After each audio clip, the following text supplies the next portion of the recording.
La phrase suivante du Shinjinmei dit: ne restez pas dans les deux préjugés,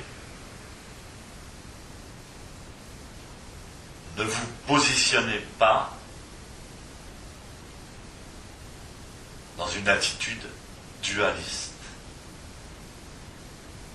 Alors je crois que les préjugés, c'est vraiment la maladie du siècle. Alors même que nous n'avons absolument aucune certitude, on n'a plus aucune certitude sur rien. Donc c'est une attitude d'esprit davantage qu'une manière de défendre des valeurs importantes. Se positionner, se ranger derrière ses préjugés. Par exemple, j'ai un ami que j'ai rejoint, un ami d'enfance que j'ai rejoint sur Facebook, et il est photographe, il fait de très belles photos. Il photographie beaucoup des cathédrales, des églises,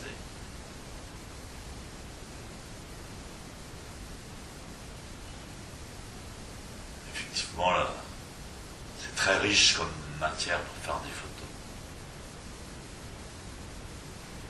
Alors je lui ai envoyé un document sur une abbaye, et un article intéressant sur un évêque du XIVe siècle qui, en fait, on a découvert qu'il priait la déesse Isis, donc qui pratiquait une religion qui était encore plus ancienne que le christianisme. C'était la religion des Égyptiens antiques.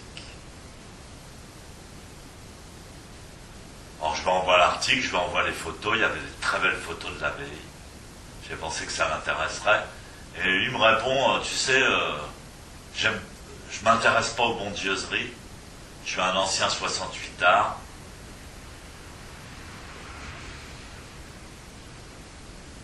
On a été dans la même école, on jouait ensemble quand on était petits tout le temps. On se battait d'ailleurs, souvent. Et donc dans tous les stades de la vie, dans toutes les positions de la vie, il y a des préjugés qu'on garde peut-être même pour se défendre de la vie. Il y a des gens, ils n'ont pas envie ils ont peur. Alors ils se défendent, ils s'opposent. Alors, je lui dis 68 arts, vaut mieux 68 arts que jamais. Hein.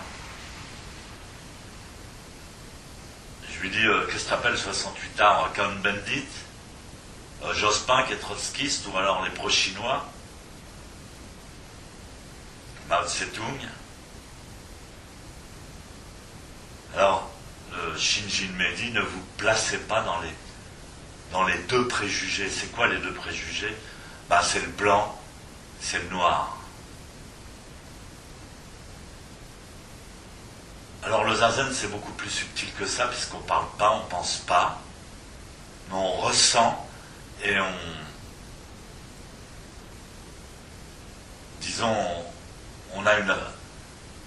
on réagit face à soi-même, face à son corps, face à la douleur, face à la patience, face au blocage, qui sont en nous-mêmes,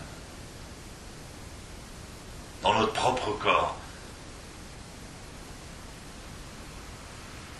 Et en fait, notre attitude pendant Zazen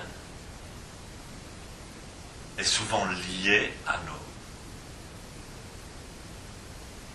préjugés. Et donc très souvent on s'oppose à nous-mêmes. On s'oppose à nos propres blocages, à nos propres gènes. On veut lutter. On veut passer. On s'impatiente.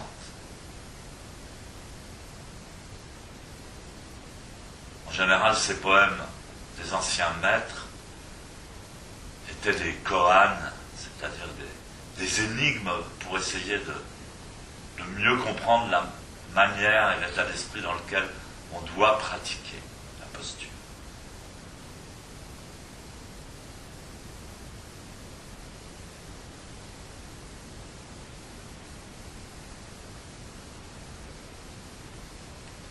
Alors, donc, Sensei nous répétait souvent, vous devez embrasser les contradictions.